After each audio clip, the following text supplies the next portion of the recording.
Hello दोस्तों, welcome back to my channel. दोस्तों, आज हम एक्सप्लेन करने जा रहे हैं 2016 में आई एक ड्रामा रोमांस मूवी को, जिसका नाम है द लेट ब्लूमर। तो चलिए वीडियो शुरू करते हैं। मूवी की शुरुआत होती है और हम पीटर नाम के एक लड़के को देखते हैं जिसकी उम्र 27 साल है। पीटर एक सेक्स थेरेपिस्ट है और ये उन लोगों का इलाज करता है जिन्हें सेक्स करने की चुल मची होती है। पीटर आज एक बेहद ही हॉट लड़की की थेरेपी शुरू करने वाला था, लेकिन ये लड़की यहाँ खुद को कंट्रोल नहीं कर पाती और ये पीटर को अपनी ओर आकर्षित करने लगती है और ये पीटर से कहती है कि क्या तुम मेरे साथ इंटीमेट होना चाहोगे। लड़की की बात सुनकर पीटर को जरा भी फर्क नहीं पड़ता और ये उसे अपनी एक बुक पढ़ने के लिए देता है जिसमें उसने लिखा था कि कैसे हम अपने अंदर की भावनाओं को बदलकर अपने आप को शांत करके अपनी जिंदगी में आगे बढ़ सकते हैं। पीटर यहाँ पूरी तरह से सेक्स के खिलाफ था और ये दावा करता है कि आज तक कभी भी इसने सेक्स नहीं किया, क्योंकि पीटर का मानना था कि सेक्स हम सभी को अपने लाइफ के गोल से अलग कर देता है और सेक्स के बिना भी हम अपनी लाइफ को बड़े ही अच्छे से जी सकते हैं। पीटर अपने घर पर आता है जहाँ पर इसके दो दोस्त इससे मिलने आते हैं, जिसमें एक का नाम रिच और दूसरे का नाम ल्यूक होता है। पीटर के ये दो दोस्त पीटर की तरह बिल्कुल भी नहीं थे, बल्कि ये सेक्स करने के लिए हमेशा ही तैयार रहते थे। पीटर इनसे कहता है कि वो घर से बाहर जा रहा है क्योंकि इसके एक फ्रेंड मिशेल ने इसे अपने घर पर डिनर के लिए बुलाया है, क्योंकि वो पीटर को कई तरह के डिशेस को खिलाने वाली थी। पीटर की बातों से हमें यहाँ पर पता चलता है कि पीटर मिशेल को अंदर ही अंदर लाइक करता है। पीटर मिशेल के घर पर आता है। मिशेल के घर पर आते ही पीटर चार्ली से मिलता है। चार्ली मिशेल का बॉयफ्रेंड है जिसे हमेशा अपने काम की ही फिक्र होती है। पीटर मिशेल से मिलता है जिसने कई तरह के डिशेस को लोगों के लिए बनाया था। पीटर थोड़ी थोड़ी सब डिशेस को चेक करता है और ये सभी डिश पीटर को काफी अच्छी लगती हैं, जिसकी वजह से पीटर मिशेल को एक रेस्टोरेंट ओपन करने के लिए कहता है। मिशेल को पीटर का ये आइडिया काफी ज्यादा अच्छा लगता है। पार्टी खत्म होने के बाद पीटर अपने घर पर आता है, जहाँ हमें पता चलता है कि पीटर के डैड पीटर के नॉन सेक्सुअल होने की वजह से काफी परेशान है। ये पीटर के मॉम से कहते हैं कि अगर पीटर गे भी होता तो ठीक था, लेकिन वो किस तरह का लड़का है ये मुझे आज तक नहीं पता चला, क्योंकि उसे सेक्स की जरा भी चाह नहीं है। पीटर अपने ऑफिस में आता है, जहाँ पीटर की बॉस पीटर को बताती है कि उसने सेक्स के खिलाफ जिस बुक को लिखा था वो बुक काफी ज्यादा फेमस हो रही है, जिसकी वजह से पीटर को एक बड़े ही फेमस शो में इंटरव्यू के लिए बुलाया गया है, जिसकी वजह से इनके क्लिनिक की डिमांड और भी ज्यादा बढ़ जाएगी। पीटर जब अपने घर पर आता है तब ये चार्ली को मिशेल के घर के बाहर देखता है। पीटर को पता चलता है कि चार्ली और मिशेल का ब्रेकअप हो चुका है, क्योंकि चार्ली अपने काम में व्यस्त रहता था और ये मिशेल को टाइम नहीं दे पाता था। चार्ली को जाने के बाद पीटर मिशेल से मिलता है। मिशेल काफी सैड होती है और ये पीटर को गले लगाकर रोने लगती है। मिशेल पीटर से कहती है कि अब मैं एक शेफ बनने के लिए स्ट्रगल करूंगी और तुम मुझे ऐसा करने के लिए हमेशा ही कहते थे। पीटर भी यहाँ इसे कहता है कि हाँ, तुम्हें ये करना चाहिए। पीटर की बात से मिशेल काफी खुश होती है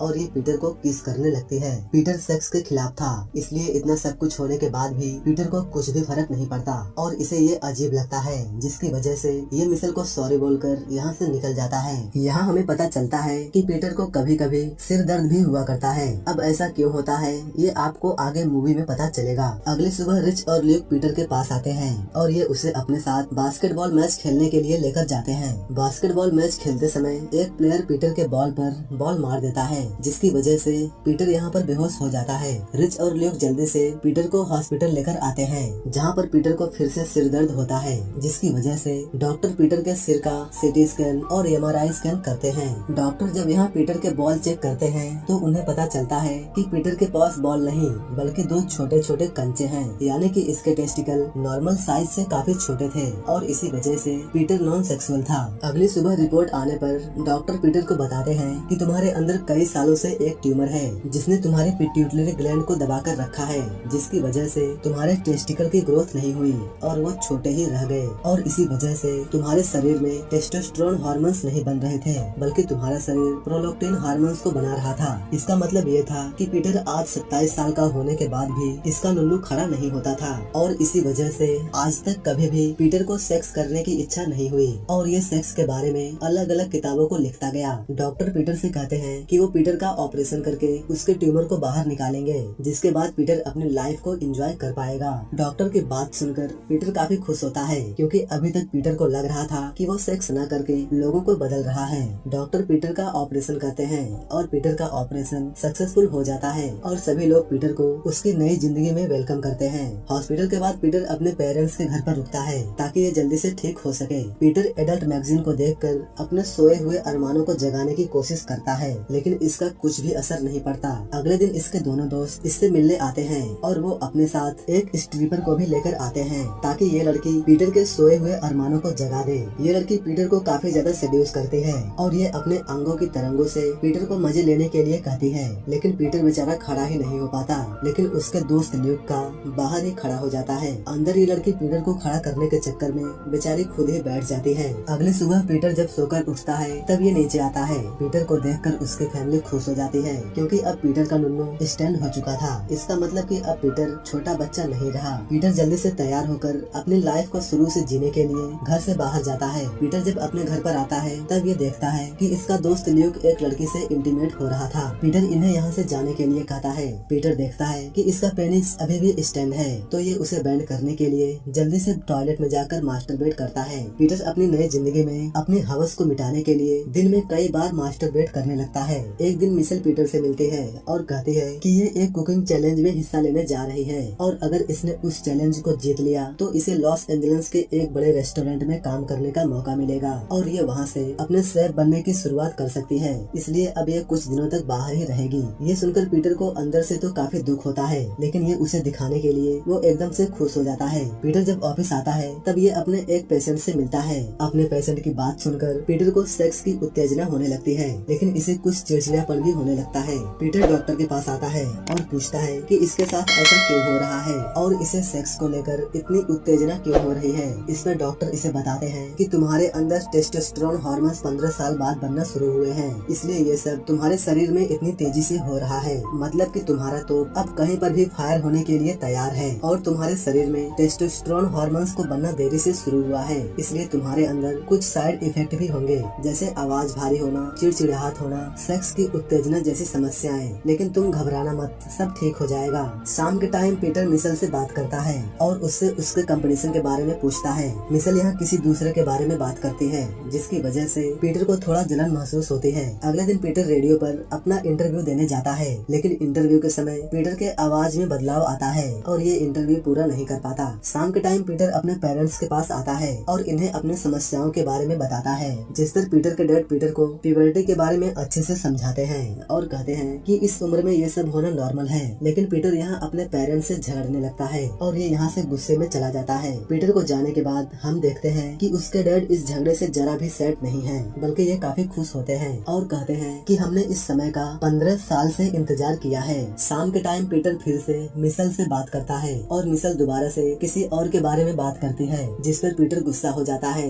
और ये मिशेल को बातें सुनाकर कॉल कट कर देता है। अगली सुबह पीटर अपने दोस्तों से मिलता है, जहाँ रिच पीटर से कहता है कि मेरे दोस्त आने वाली 22 तारीख को क्या तुम मेरे बच्चों को मेरे घर पर बेबी सिटिंग कर सकते हो। पीटर कहता है कि तुम कहाँ जा रहे हो। तब रिच उसे बताता है कि 22 तारीख को इसकी एनिवर्सरी है और उस दिन ये और उसकी वाइफ रेस्टोरेंट में डिनर करेंगे। इसके बाद ये एक होटल में जाकर अंधाधुंध खून पसीना निकालेंगे, क्योंकि घर में बच्चे रहते हैं, जिसकी वजह से हम घर पर ये सब नहीं कर पाते। पीटर रिच के बच्चों की बेबी सिटिंग करने के लिए तैयार हो जाता है। जैसे जैसे दिन बीत रहा था पीटर को सेक्स के प्रति काफी एट्रैक्शन होने लगती है। इसी वजह से पीटर का पड़ोसी जोश पीटर को टिंडर के जरिए लड़कियों से मिलने के लिए कहता है, क्योंकि वहाँ पर पीटर कई लड़कियों से मिलकर उनके साथ में सेक्स कर सकता है। पीटर इसके लिए तैयार हो जाता है। पीटर ये सब इसलिए करता है ताकि मिशेल को प्रपोज करने के बाद वो किसी दूसरी लड़की से इंटीमेट नहीं होना चाहेगा, इसलिए ये प्रपोज से पहले ही कई सारी लड़कियों के साथ सेक्स करता है। एक दिन जब पीटर अपने घर पर आता है तब ये चार्ली को मिशेल के घर के बाहर देखता है। चार्ली यहाँ मिशेल को सॉरी बोलने आया था। पीटर चार्ली से कहता है कि मिशेल घर पर नहीं है, इसलिए तुम परेशान मत हो और ये फूल मेरे पास रख दो। मिशेल जब आएगी तो मैं उसे बता दूंगा कि तुमने ये उसे दिया है। चार्ली को पीटर पर यकीन था, इसलिए चार्ली ये फूल यहीं पर रखकर चला जाता है। इसी रात में मिशेल अपने कंपटीशन से लौटकर आती है और ये इन फूलों के लिए पीटर को थैंक्स भी बोलती है, लेकिन पीटर मिशेल को ये नहीं बताता कि ये फूल चार्ली इसके लिए लेकर आया था। यहाँ पीटर मिशेल को डिनर के लिए पूछता है, इस पर मिशेल मान जाती है। अब इन दोनों का ये पहला डेट था, इसलिए पीटर अच्छे से तैयार होता है। पीटर तैयार हो रहा था कि तभी इसका दोस्त रिच इसे कॉल करता है और वो पीटर को अपने बच्चों की बेबी सिटिंग करने के लिए बुलाता है, लेकिन पीटर भूल गया था कि आज 22 तारीख है। पीटर रिच से कहता है कि सॉरी, आज मैं नहीं आ सकता क्योंकि मैं आज मिशेल को डेट पर लेकर जा रहा हूँ। इस पर रिच काफी गुस्सा हो जाता है और पीटर एक बच्चे की तरह रिच से झगड़ता है। इसके बाद पीटर मिशेल को एक फेमस रेस्टोरेंट में लेकर आता है। इस पर मिशेल काफी इम्प्रेस होती है, क्योंकि इस रेस्टोरेंट में टेबल मिलना काफी मुश्किल होता है। पीटर यहाँ मिशेल के सामने एक बिगड़े हुए लड़के की तरह का व्यवहार करता है, क्योंकि वो मिशेल को दिखाना चाह रहा था कि वो पहले का पीटर नहीं है,